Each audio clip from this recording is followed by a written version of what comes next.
మిగిలిన డీటెయిల్స్ చూద్దాం.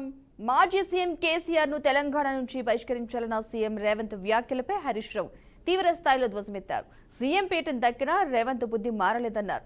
ఇదే విషయంపై రేవంత్ సొంతూరులో ప్రజలను అడుగుదామా అని ప్రశ్నించారు. సీఎంగా ప్రజలు తనను గుర్తించడం లేదని, ఉనికి చాటుకోవడానికి కేసీఆర్ పై ప్రేలాపనలకు పాల్పడుతున్నారని మండిపడ్డారు. కేసీఆర్ ను తిడితే ఒక్కరోజు హెడ్లైన్స్ లో ఉంటానన్నది రేవంత్ ప్రయత్నమని ఎద్దేవా చేశారు.